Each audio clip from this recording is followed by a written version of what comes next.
told you that before.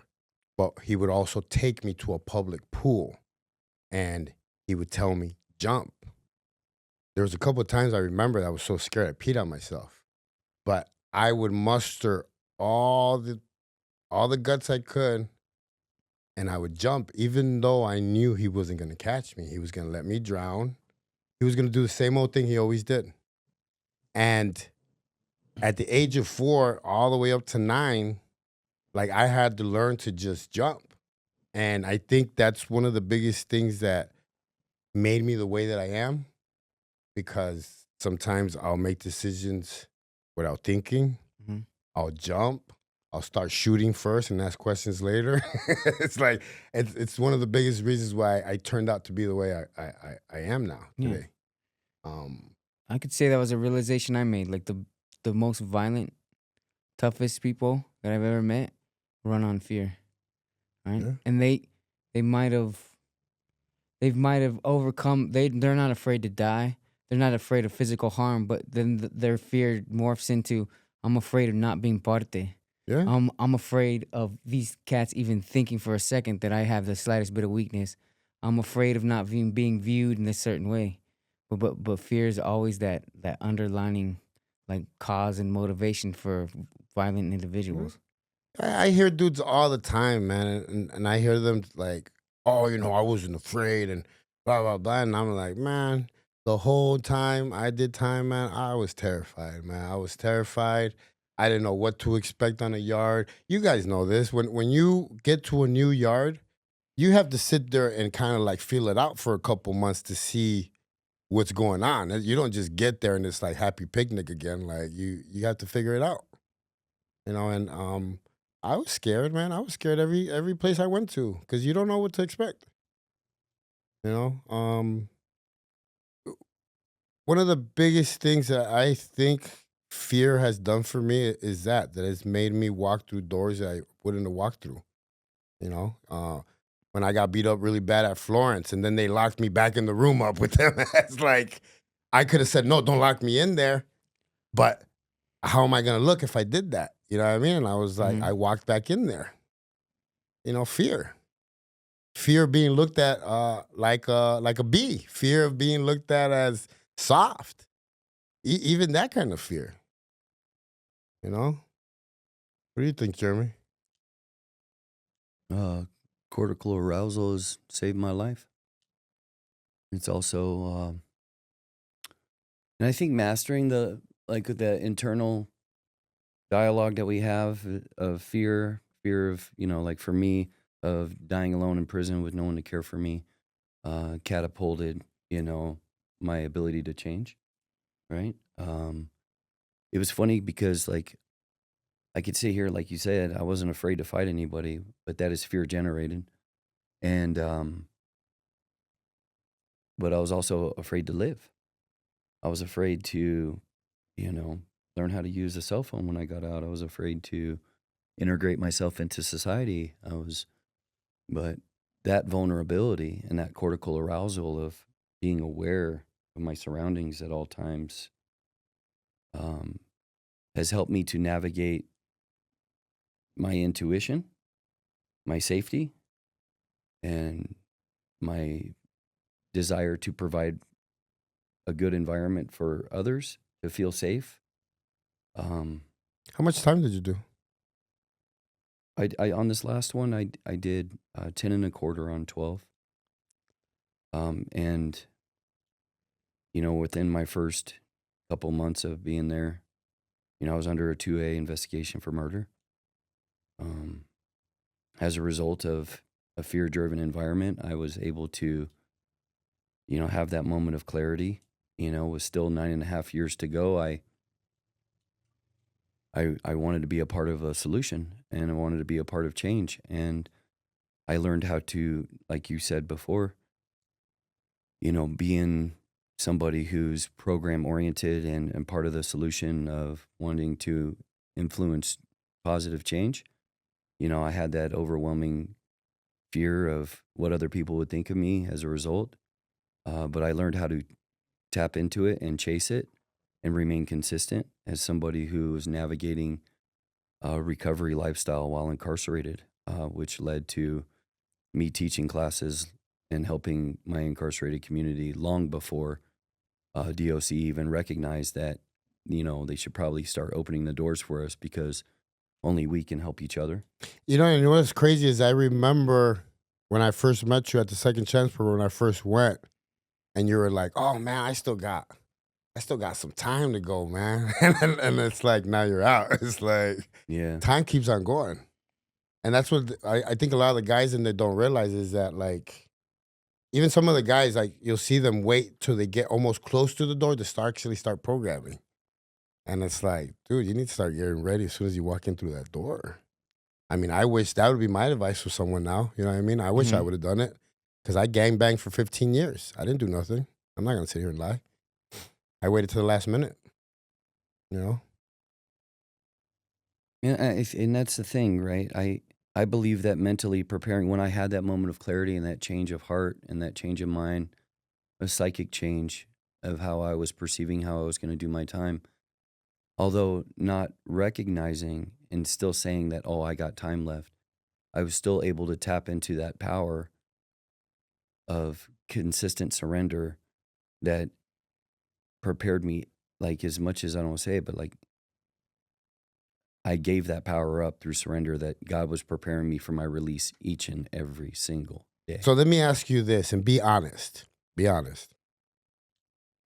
Did those speeches help? Me going there talking, like, did they help? Yeah, absolutely. The installation of hope, and I remember talking to you when you were getting ready to speak one time, and you were like, the first thing you're just like, well, I came here, so I'm gonna try not to cuss, right? I say that to myself all the time when I'm getting ready to speak to somewhere, right? Like I'm like, I am getting ready to like throw some potty mouth, like how can I refrain from doing so? Well, because we But come from an environment where that's all you. I mean, yeah, there's people that don't speak like that on the yard, the ones that read a lot. But I yeah, mean, you come from an environment where, I mean, that's how you spoke, I guess, Now that I speak to different people, I hear the difference. I'm using words like pondering. yeah, or there's like there's this societal expectation of sophistication. He's got the big words though. This societal expectation of sophistication where someone has to, be able to articulate their feelings in a mature and positive way that is, pro-social. I'm gonna be honest. Honestly, I don't I'm gonna understand tell you, Jeremy half of the time. I'm gonna tell you, honestly, like in my mind, I'm like, fuck that. Like that's not something I'm like.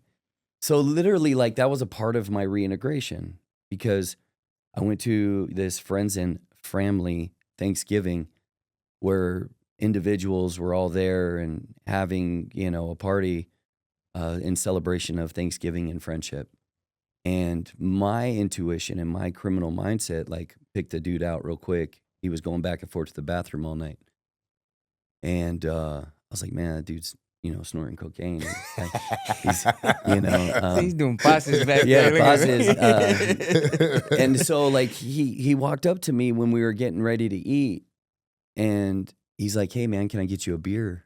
And I had this fear of, like, how recovery is going to implement, into society because I've been dead set focused on, I got to be important it's got to be important who I surround myself with. And I should be on guard at all times because I'm an addict. And when I use, bad shit happens. And 7 months later, I wake up in a fog and handcuffs. So he came up to me and this fear was instantly removed because he asked me if I wanted a beer. And I said, well, I don't drink. And his societal perception was altered because he looked at me wide-eyed as if like, well, that's What's weird. wrong with you? Like, what's wrong with you? And instead of taking into account of that, I said, well, do you want the truth? And again, I got the same look, right? Like a deer in headlights. And his interest and his curiosity, was very, forthcoming with, I want the truth. I said, well, the truth is that I don't drink because when I drink, I don't run back and forth to the bathroom all night. When I drink, man, I was like, I smoke crack. And when I smoke crack, I run out of money. And when I run out of money, I start to steal. I break into houses just like this one. And his eyes got so wide. His eyes got so wide. I was like, yeah, man. But did you have to be that harsh? But that's true. He wanted the truth, right? Like that's why I forewarned him. I'm like, because whenever I want to, and that's the thing. Whenever I want to engage in situations, I have to have purpose and intent to be there. And because my reality and the way I view the world is different, and that's why I say we always take incarceration with us everywhere we go. Oh, of course. I think there's certain things we just spoke about. I spoke about it with Bobby the other day. Like, I don't believe people that have done time don't come back the same. I just don't believe it. Right. I don't believe it. I'm gonna say it to him, Blue. I had a discussion with a psychiatrist at work. I can't say her name, but she works with inmates, and she says no. People come back out. If they work, they come back out the same. And I'm like, no. Change is constant. We live life That's based science. on experience. Change is right? constant. Like, whether it's emotion, mind, or matter, it's always in constant flux. So how long were you? I like you use the scientific 23. method. In I know. this, right? I'm like, man. Well, because it's comparable in that, like, we could see and like observe within our own environment that change is constant. Like there's so even the man that's working 9 to 5, there's things that change him. Yeah. And it could be the fact that he feels just grinded down. He's up at 4 a.m. He's putting on his work boots. His wife's bitching at him, and he can hear his kids screaming, and life is just wearing on him. And that man will change. He might look at life as a bitter man, right? And that he didn't even set a foot in a day in prison. Obviously, prison changes someone. My experience is I was an ass until the very end, and then found some meditation and like whole 180. So when you say ass, that means you were like mad. You did your whole most of your bid mad. Yeah, and I honestly, I traded my authenticity for a sense of belonging. That's fact. Oh man, that's deep. So I just want to. Oh, look at me, guys. That was my attitude as a kid, and then it changes. Like that's still the underlining thought. It just morphs into I'm gonna be the chingon. You know what I mean? Or that, but it's still that underlining. Hey guys, let me be like. It's still there. That's still that. It's. I don't think it ever goes away just because I don't know. I feel like we're built to be like in towns, like communities, like we're built, social creatures. Yeah, humans. we're social creatures. So like we want to belong to something, and I only say that because I'm just from my point of view, me always searching to belong to something because of everything that happened to me. Mm-hmm. A lot of people don't know this, but I was part of like almost 8 gangs, KGBs. I mean, I was jumping from gang to gang to gang to gang because I was looking to be part of something, and be loved and feel that I was part of it most than anything. It wasn't until I started to grow up and I started to heal that I started to realize that, I needed to love myself first before I could be part of anything. It's like, Sure. But now that I love myself, I'm more of a loner now. Like I'm always doing something. So but this is the one thing I do tell everybody. It did help me as I navigated through prison system because it did something for me. It helped me survive those years. Feeling like I was part of something. Because I see a lot of people show up to the yard lost, man. So, like, it's a base need. That's always gonna be there, right? We go to Maslow's hierarchy. Yeah. And after you got food and shelter, you do want that sense of belonging. Who did you sit with when you did time? Where did I go? Who did you sit with? Raza. Raza? Mm-hmm. You sat with the whites, right, Jimmy? Yeah. Or the Mexicans? Honestly, I sat with anyone who wanted to talk about change, who wanted to. No, I'm talking about when you were doing your time, when you started doing your time. Oh yeah. And it's funny because I had the privilege of actually my first prison bit to do some time with my brother because they would let you have hardships and be with family. Okay. And my first your inclination is you sit with your social Yeah. group.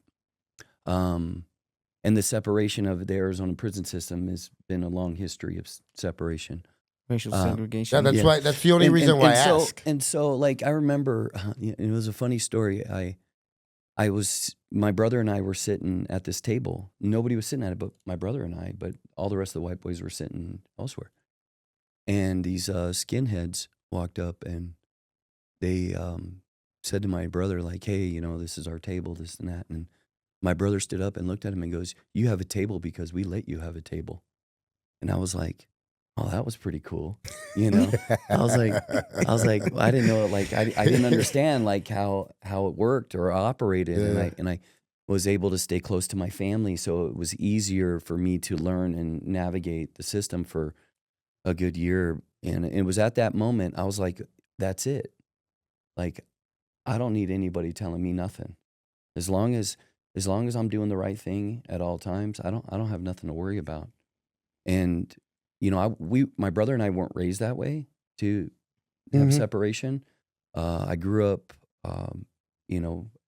jumped in the SA gang when in like fourth grade into Glendale, and so it was strange for me to have that separation. It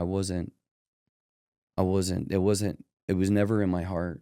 Right. No, that's why I asked because like I know how the neighborhoods here are they're not like in Chicago it's all Mexicans, all blacks. The neighborhoods are completely separated. Yeah. But the gangs don't the gangs, you have white boys that are Latin Kings, you have blacks they're not segregated. Here when I got here, the raza almost had a heart attack when I sat with the blacks. Yeah. Because I knew a couple of the black guys from, being Rough Riders. Mhm. So when I sat there, they had a heart attack and they were like, who are you sitting with? Paisas or Chicanos? Yeah. And I was like, isn't that the same thing? Like And you're like they're Mexican's Mexican, right, bro? And they're like, no. what the So that's why I asked because like Arizona's where I seen the most segregation ever. Even in that small prison I was at in Douglas, they were completely separate. Even the white boys were separated. Yeah. The white boys, the pickle, I don't know, like they have 3 groups. Yeah. They have 3 groups, so everybody's separated. And when I went to the juvenile center, the saddest thing ever, all those little kids were separated by race. You Yeah. believe that? I believe it. Yeah. 12-year-old little kids. Is there, if they grow up in certain neighborhoods, they're indoctrinated that that's the way they're supposed to be. And but it does stem, like you're saying, it was systemic in that, like so we'll go to the project housings in Phoenix, right? Originally the Cofelts were for white people, the Marcos were for the Mexicans, and the Matthew Hensons were for the blacks. And so Arizona, just so you know, was a Confederate territory, right? And it has a very long history of racial segregation. Sorry, bro. And that reflected in the prison system. And the institution supported it. Yeah, the institution forced racial segregation. So it almost was like a natural fit. Oh, it gave them control. Yeah, It gave them control. for sure. People don't realize that once you give up your numbers, you give up your vote. Yeah. That's why, like in federal prison, the organization, especially, I mean, I can't speak for everybody else, but the Land Kings are very, very organized because there's always about 20 of them on every yard. And they fight for TV because in the feds you don't get your own TV in your Explain room. that to him. Pushing a tape. I've know this because I know people that done Fed time. But Yeah. like say there's like 5 Arizona dudes, right? You literally you have to own a table. You have to push on somebody's Yeah, table, bro. you have to You push on basically got to somebody. say, "Hey, we're taking this right there," and they may decide to say, "No, you're not." Yeah. And then It's all muscle, and in the feds, it's not as organized as it is in the States because you got people from everywhere, from all over the world in one prison. You know what I mean? Like just all over the United States. Well, the cool thing for me these days is honestly, we don't have to worry about I don't that. have to worry about it anymore. Yeah. I'm so grateful, and my heart breaks for all those that are incarcerated, and I hope that there's more systemic change that brings people together as communities, just as there's this white boy is sitting here with you two, Chicanos. You know what I mean? Yeah, but you're half Mexican, Jeremy. You can't. He said he's You can't ride honorary. that bus. He said he's honorary. It's one thing when I have a lot of friends that grew up in my neighborhood, and if you hear them talk, you'll think it's a Mexican, and you turn around, it's a Yeah. white boy. It's like they talk better than some of the guys in my neighborhood. I always out think, of man. respect for, Arizona, where I come from, I have a huge respect for the Hispanic culture. It's rich and, its vibe. And, I like the machismo that, that culturally they instill into their, offspring. And, I think it's rich in color and spirit. And, it's unfortunate that both, our societal expectations of what's right and wrong has been influenced by the push of drugs that have literally decimated, our society right now. I mean, what is it? It's like every 11 minutes, somebody's dying from fentanyl overdose. Yeah, it's I'd I've never. like to go back to the days of just swagweed and seeds, like. Well, I mean, even just crack. You never heard of a crackhead dying? Yeah. And then You heard of dangerous activity, but yeah,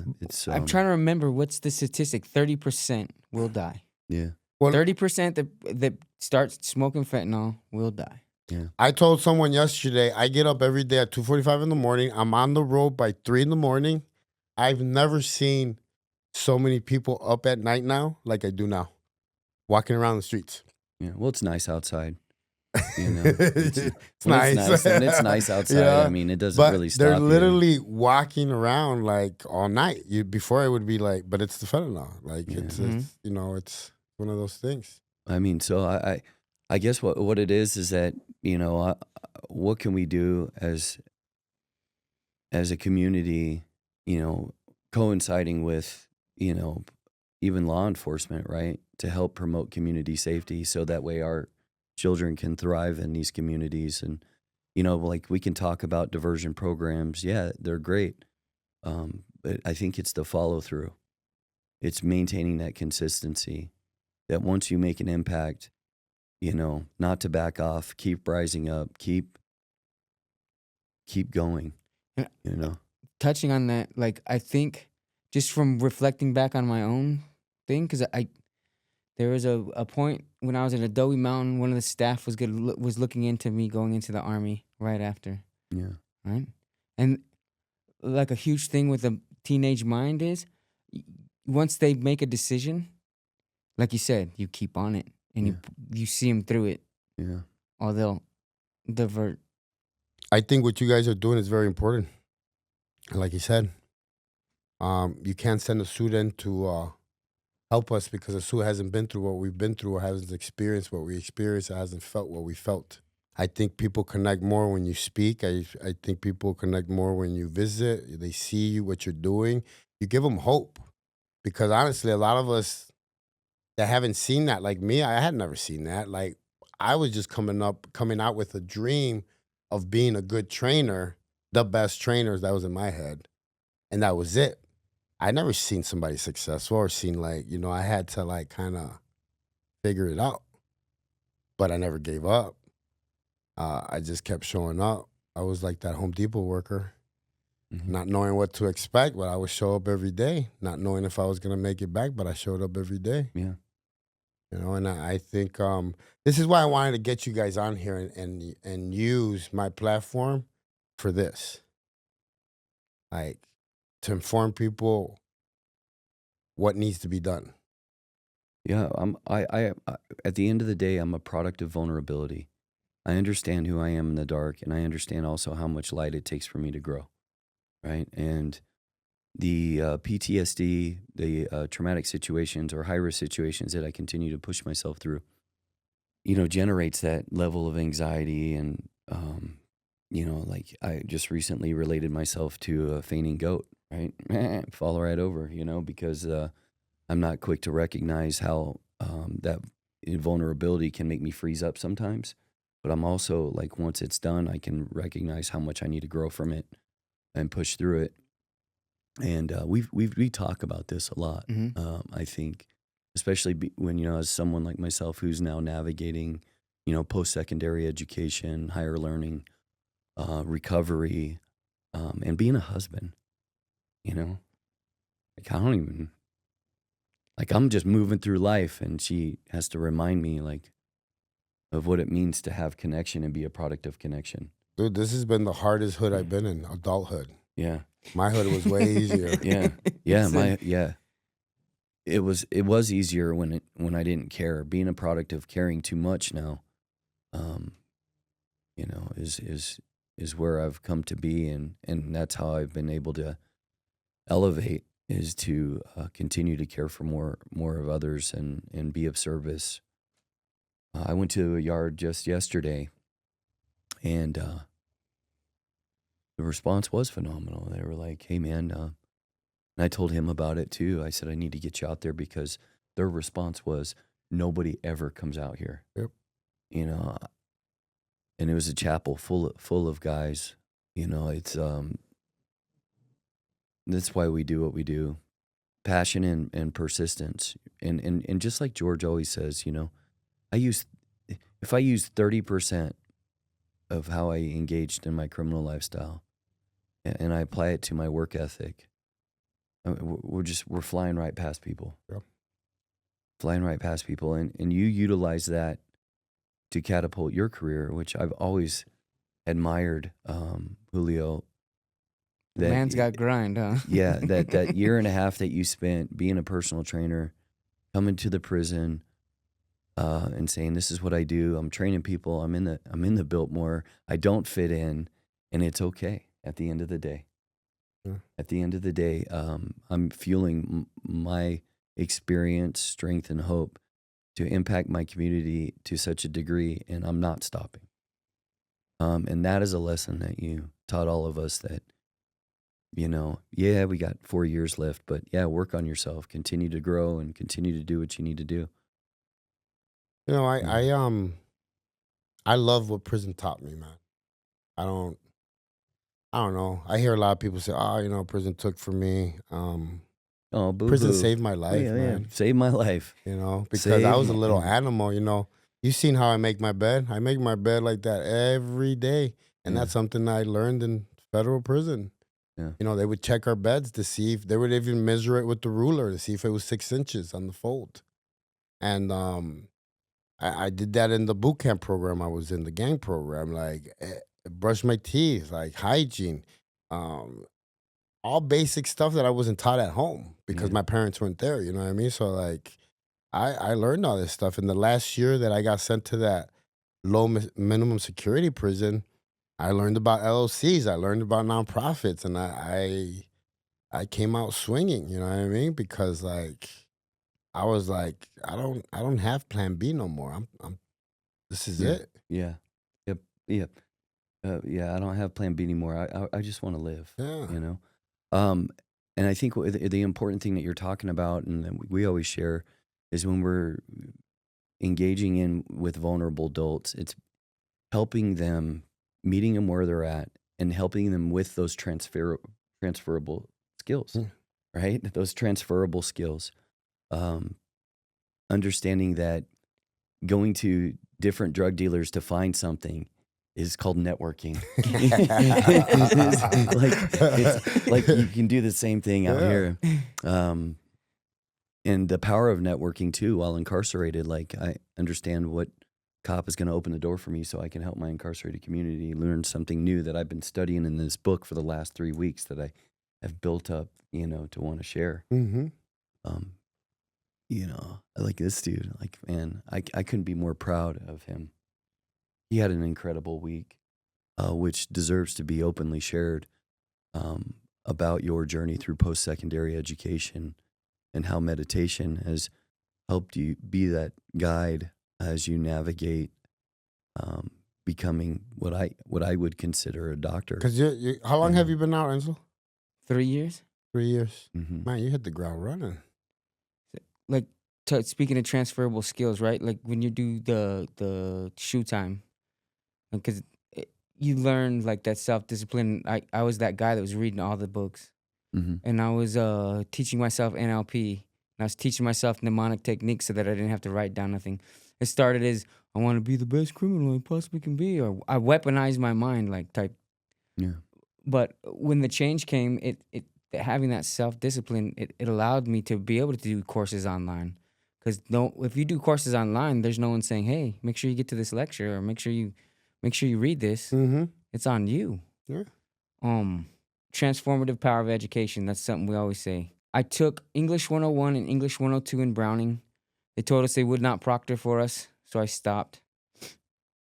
Later on, when I had totally changed and I left everything behind, I applied for Ashland. I took Religion 107, and then I was told because I had a staff assault that I can't pursue the... But when I got out, this is how I met Jeremy, I pursued Rio Salado again, because that's who my first foray with education while in prison was with Rio Salado. And this lady, Calicia Hand, calls me and she goes, I have someone here that you should talk to. So my guy right here calls me and he's like, hey, bro, you need some clothes, some hygiene? You know what I mean? I'll drive out there where you're at right now. It just showed me his heart. Like, he doesn't know me from Adam, but he's willing to, like, show me that someone out here gives a shit about you and wants you to do good. And we kept the relationship going. And I was washing dishes when I first got out, because I was living way outside. I had to go to the next town to get on public transportation. So I just walked or get a ride to the kitchen. And washing dishes. I tried to get into behavioral health a bunch of times. This guy helps me get into where I'm at now. I couldn't get nowhere. It was extremely difficult. And this whole time I'm washing dishes and I'm going to school. He's been promoted 3 times. Hoping Probably that faster than anybody else that's been there. He's really humble. That's what it is. Yeah. I'm just trying, man. I'm showing You're not up. trying. You're doing it, bro. Yeah. I'm just showing up, and like, you got a full heart, man. You're good. Like, it just gotta going to the kind of pivoting to meditation. Grace opens doors. I meet all the time. I meet the right person at the right time. I have the right conversation at the right time, and it's because I'm in tuned with that spark. There's so many ways that different cultures and different religions have explained it. You could say, you're a Christian, man. You could say the Holy Spirit has been awakened within me. In India, they would call it Kundalini, Shakti, right? That creative energy, that creative force, that little spark, that little piece of God that dwells within you, right? Yeah. When you attune yourself with that, and I attune myself through meditation with that and reading different philosophies and like, and I want to point out that it's cumulative. I didn't just sit down and meditate one day and I was like, you know what? I want to be a good man. Yeah. But after a couple years of doing it, I turned around and I said, I don't want to be this sick, gross man. And I just didn't want to be. I just was totally. I turned around and decided I'm not gonna be that. And recently, you were awarded a scholarship. Mm-hmm. And how many people are awarded that scholarship? 2 per school. So it's associated with the Honor Society. Phi Theta Kappa. It's a honor society that's connected to community colleges. So they're a gang. And in a weird way, yes. Yeah, nice. But they're high achievers and nice people. This gang. Yeah. They're doing nice things. Yeah. They're doing good things. They're looking to put something in your pocket, not take something out of your pocket. There you go. And yeah. And I drank the Kool-Aid. Like, Yeah. I was 18 years old and I thought 22 years was a life sentence, and I acted accordingly. And I was just like, you know, the utilization of tribalism is so sick. It is. It's right? so cool. And our culture is beautiful. There's so many great things. And to take those things and say, this symbol means this now, and this means this to you. Like, the man that's getting up and putting on his boots and putting food on his table and taking his kids out to play baseball, that's a warrior. Yeah. He's fighting his battle every day. Mm-hmm. I wasn't a warrior. I was a freaking criminal.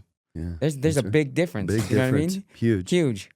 And just wanted to say that because the irony of having a Viva La Raza tattoo on your chest, selling drugs that kill your own people to your people, and the majority of the people that you do violence on are your own people. Yeah. It just is this. I mean, But that's the whole thing about waking We up. suffer from insanity, right? That's Yeah. Yeah. Yeah. we say that once Yeah. again and again Yeah. and again. We suffer from Yeah. insanity. Yeah. I think it's some people wake up, some people don't, bro. That's why you'll see guys that are still out there doing their thing at 50, 60 years old. Mhm. I went back to my neighborhood and I saw some of my OGs. I'm not gonna lie, I was like, man, that looks a little bit ridiculous. It's like, I don't know. I just couldn't see myself, maybe because I'm already in a different, mindset. Yeah. I just couldn't see myself still sagging my pants, wearing hats. I don't know. Well, it just goes to show how trauma impacts your emotional learning center. I was out using the phone. I was on the yard. I was using the phone, and there was this dude in his mid-60s sagging his pants, talking to his family like he was some kind of gangster. And I'm just like, man, this has traumatized him to such a degree that it has suppressed the emotional learning center, that it's too afraid to grow, Exactly. too afraid to go anywhere. Or It's too comfortable, afraid or to- we get yeah. comfortable, one of And the that's two. it. And it's becoming spectacularly ignorant of your self-defeating behavior. You are so removed from self-love that you do not know what it is. And I'm not gonna lie, Jeremy. I go on my YouTube and I look at some of my old videos and I want to delete them because I'm like, who You're not is that this man fool, no more. man? But I'm like, the evolution of man, right? Like, you know who you are. You know that you want but to it's feel embarrassing loved, still. accepted, and respected. And through like addiction, through a process of experimentation, you have this progression, right? And through that process, you have now become addicted to this new thing. It's called being alive and just being a good human, right? You don't want to compromise that for the sake of anything. And we learn along the way. We learn, we grow, and resiliency sees us through the power of connection and community. And this is where we are, right? Honestly, I think right now the way that I'm seeing a lot of guys getting out, getting back in, I believe that we should create some kind of club. You know what I'm saying? Yeah. Like a gang Yeah. of all the guys that got out. They're doing good, that are in that growth, and we should start a gang. Well, we are, right? Just a bunch of And, friends. And tribally is just exactly what he's talking about, right? From all sects, from all world around, all around the world, we tap into this clarity that gives us this light, and we are a beacon of truth Mm-hmm. that we share. And like the big book of Alcoholics Anonymous talks about attraction rather than promotion. And like any moth to a burning flame, I'm attracted to the happiness from which it brings me. And I will gravitate towards that light, especially when I see it in others. And, George and I talk about this one all the time where, people lean into those who want to lean into themselves, right? And I think we're constantly pushing that line. So, yeah, I think we are a gang, and that light is recognizable because that is our new gang sign. Yeah. And I think it comes with genuine responsibility that we carry that light and bring it to other people's darkness, but not to compromise our own safety for the sake of trying to turn the light on for them. Once you bring that light, they have that responsibility. And yeah, and it does. It takes a community. You can call us a gang, call us what you want. How's change? Yeah, change agents, Hope dealers. hope dealers, Kristen Day, lovely human. You feel that light and it radiates a type of energy. And that ripple effect, I think right now is what the world needs most. And you know what the advantage of the prisoner is? The advantage of the prisoner is its social system. Because while you're incarcerated, we still have to talk like this. We don't have some tablet or some information system to generate our communication. That's why when we first sat down and saw it, you can feel the death, or you can feel the emotion, you can feel the range, right? In there, we have that interpersonal, it was interpersonal, right? Connection that I have to physically talk to you to navigate a solution. Out here, it is this Yeah. sickening tool that and it's a good tool. It's a good tool, but It's a- also Pays my bills. it pays our bills. But it's also to be interpreted like you don't. When somebody talks to you by text, you're like, I wonder what they mean. Well, I don't. That's why I always throw a stiff emoji in there. You know, like, I don't try to interpret text because it's always bad for me. Your mind goes negative. You're like, what is No, he trying to say? yeah. The other day I had an incident at the gym, and this is me tripping, like Yeah. one of the I was laughing at a memory. I was just laughing, ha ha ha, enjoying my day, living life. Mm-hmm. The trainer passes by. He's like, "What's so funny?" And he ruined my laugh. Yeah. I let that eat me up for the whole day. Yeah. The next day, I came in like a raging bull into the gym. I went straight up to him. I said, "What did you mean by that? What's so funny?" Yeah. And he's like, "Dude, Yeah. I wanted to laugh with you." Yeah. I was like, "Well, you're telling me that? Those are fighting words for me." Yeah. Yeah. And he's like, "My bad." And I had to think about it for a minute, and I was like, "Man, I messed up." As soon as I left, I was like, "I messed up." And that's the allergy of the insanity. And the definition that I like to use as an addict alcoholic is that I have this hungry ghost that lives inside me that knows it's trying to isolate me and is trying to kill me. And what you are talking about is the exact definition of what leads us into fight while incarcerated. Like the anxiety, I'm like, bro, I'm dealing with this anxiety from you and I don't want to deal with it. I'd rather fight you. I have to give thanks to my Lord and Savior, because the guilt and everything I felt, I went back the next day and I apologized to him. Darn right you and did. I sat down and I spoke to him. Yeah. I explained to him why that was a trigger for me. Yeah. You know what I mean? And we're cool now, but like Not really. But not yeah. really. But like I know that I know for a fact that I'm a different man today than I was yesterday. Yeah. Because that I would have brushed that off like nothing. A better You know man. what I mean? A better man. I always think of that story, and I've always shared this story, and it's not my story. It's like a parable. The two monks, remember? Yeah. There's a story about these two monks, and so a sannyasi is a renunciant. So you renounce everything. You renounce having money. You renounce having sex with a woman. Everything. And there's a young monk and an old monk. And there's this young woman, and she's crying, and there's her little boys across this river, and she can't get over there because she's not strong enough. So the old monk goes and wades into the river, and he picks her up on his shoulders, and he carries her across to the little boy. And the young monk and him are walking down the trail, and the young monk's like, the old monk turns around, and's like, "What's the matter, man?" He goes, "You're a sannyasi. You're not even supposed to think about a woman, much less touch one, much less put one on your shoulders and carry her across the river." And he goes, "Brother." He goes, "What?" He goes, "I put that lady down an hour ago, and you've carried her with you this whole time." Wow. And I was like, I always think of that. Like, we carry that. We carry those things with us. Yeah. And it's funny, they're stuck on us, and all we need to do is let it go. Let it go. And lay it Hand down. it over to God. Yeah. Yeah, hand it over. And that's the light, right? That's the responsibility, right? In order to be a change agent, you have to use this light responsibly. Especially working in healthcare, when you know that every decision, from the administrative decision that impacts the interaction from peer to peer, we have to be mindful that behind every action, there is somebody's life. And that goes with society and how we're, how that transitions. We have a big responsibility right now more than ever because people are dying. More than ever, that if you're going to work in this field or you're going to have some type of influence or you're going to have to,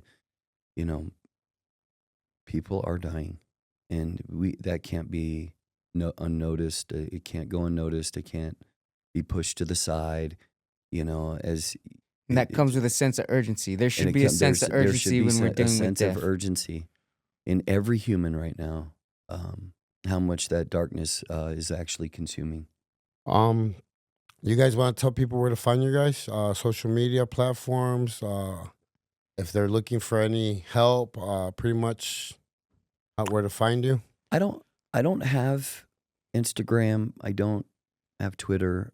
I am on Facebook. Jeremy Shaw at Facebook, SCHALL. If you or a family member or a friend is suffering, 480-628-0867. You just call me directly. And that's his real number, guys. Yeah, it is. It is my real number.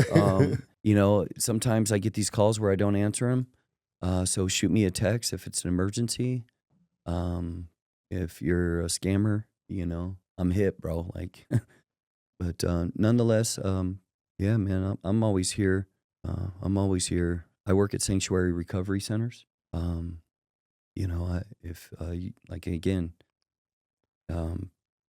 If you or a family member or a friend has somebody that's in need of mental health and substance use support, please reach out to us. Go to admissions@sanctuary.com. I have LinkedIn on professionally. You can reach me. I'm there on LinkedIn. Outside of that, leave me alone. Leave me alone, suckers. I was just kidding. We need some time to ourselves too. Yeah, we Angelo, do. where can we find you? I'm on LinkedIn too, Facebook, but I'll throw out my number too, 602-677-3790. I mean, we do poor orientation together all the time. We always, it's somewhat frowned upon, but we offer ourselves. And like, if someone I get calls about how to go to CAS to get a voucher to get an ID. That's cool. No problem. People don't realize that there's people that need a little bit more help. Not every. And if you stick around at parole orientation for just a little bit, you'll see the van drop a dude off. And the last dude I ran into, he's like, man, I didn't know I was going home today. Here I am. I'm like, well, let's go get something to eat. I had him call my friend, get his access going, get all these little things going. It was just, if you just stick around a little bit longer, be a little patient, the dudes in blues get dropped off. And well, I want to thank you guys for what you're doing. I want to thank you for stopping by. It's this whole Wrong to Strong YouTube channel is going through some changes where we're gonna deliver some hope now. Yeah, I'm gonna throw in my stories here and there, but it's all gonna be about hope and change and people that are fighting in this fight. So that's why I'm really happy you guys are here today. Well, no, man, thank you. Wrong to Strong means so much. It is a very broad term. I believe, right, from darkness to light. The fact that you have pushed the power of personal development and its connection to mind, body, and spirit into your organization is an amazing thing. And although I probably be able to do more burpees than you, I think it's still very cool. But I can lift more weight. Thank you, Julio. You've always been a strong. Now you got me on the burpees. You said it. Powerful force in our community, and on behalf of Maricopa County and all those that are desiring change and that have changed and continue to work on change. Thank you. Thank you. Thank you for your presence. Means a lot, man. Thank you for having us. Thank you for your presence. Like we were saying before, to see someone doing good and then being successful. Yeah. Right? The metrics on success might be different from person to person. You might measure it by impact. You might measure it in monetary value. But to see someone that's doing something good and is genuinely positive and being successful, it's contagious. Yeah. It's contagious. We have a great responsibility, man. Yeah. Community, connection, passion mixed with purpose. I feel successful. Let's add fuel to that fire. Yeah. This studio is incredible, and your mission and what you're doing is incredible. I think of the word education. Education, yeah. Education. Yeah. I keep going back to it because it's a big part of our lives, Yeah, right? it is, yeah. But this is part of education. That's what this is. Yeah. You're educating people about certain things in your community and certain populations that there's some people that have no idea or no clue. And what I'm learning working with a nonprofit is that there's people out there that want to help, but they don't know how to or where to go with it. Yeah. And when you do educate, there are people that are willing to go, you know what, Yeah. man, I believe in you. Yeah. I see something in you. Yeah. And they'll come to you and they'll give you resources. It's a beautiful thing. It's just Yeah, because this is going to go public, right? Yes. I have something publicly to put out there. 90,000 people are going to watch this. I have something publicly I want to share that I think is really, truly valuable and important. And recently I had the privilege, right? George and I and numerous others were a part of the Recovery Support Specialist program. The first 20 I was a part of that was introduced into the Department of Corrections. That was 2018. I had the privilege of going out to this residential substance abuse treatment program out in Buckeye. And Manzanita. I went to both. At Manzanita, there was 11 guys that were overrid to be on that yard that are doing life sentences that are helping people go home. And for us, we understand the magnitude of the selflessness of the situation. But I think if society as a whole was even to tap into 10% of what it took for them to make a decision, to find their passion and purpose, knowing that they would never be free, to tap into the type of freedom they get from helping others, I don't think people understand even remotely what that must feel like, because it'd be hard to put themselves in their shoes. Mm-hmm. But selflessly, I think we can all learn from that. Yeah. For sure. And if we even begin to forget where we came from, there are men who are never getting out, who are of service to people that are. Yep. And it was one of the coolest miracles I've seen recently. And I just think collectively, right? Yeah. That will help us never to forget where we come from. You know, I did something really small the other day to not forget. I walked all the way to work. Yeah. I left my car at home. It took me like an hour to get there when it only takes me 10 minutes to get there in my car. And I was like, wow, I had totally forgot, you know, because I walked for a year when I first came home, saving every dime to buy my car. And I was like, wow, I forgot how much I walked. Yeah. Because it's really easy to forget when you start getting a little bit comfortable. You know, it's not a bad thing that you learn to get better, you know. Yeah. But I think it's always good to go back and remember. I went back to my first apartment today. I went and I sat there in front for a little bit. Just to remember. My brother drove me to a trailer off of Central and South Mountain Avenue. I think until I was 4 years or 5 years old, and we stayed right there. He drove me by it. The same thing. Just I really admire you, bro. Both of you guys. To watch you guys do what you're doing. I gotta say more Jeremy, because I knew he was like already talking crap before he got out. So like to watch him actually do it, like it's refreshing. A lot of people talk about a big game, you know, when they're getting ready to come home and blah, blah, blah. And then the stress kind of just breaks them, you know, and they kind of wither away. Crickets. Nah, you've stayed true to what you said you were going to do. You say it. Walk the yard with me. Walk the yard with me. that's it. And That's a good one. I admire you for that, you know, and just keep doing what you're doing, man. Keep doing what you're doing. No matter what. And show up. You want me to end it with something, James? We keep going. We could do this all day I know, long. we could go all day. He's already told me that's the it. Cell. The couch is comfortable. You know. The next interview is already here. Hey, get the menudo and the mop bucket ready. Listo. Oh, man.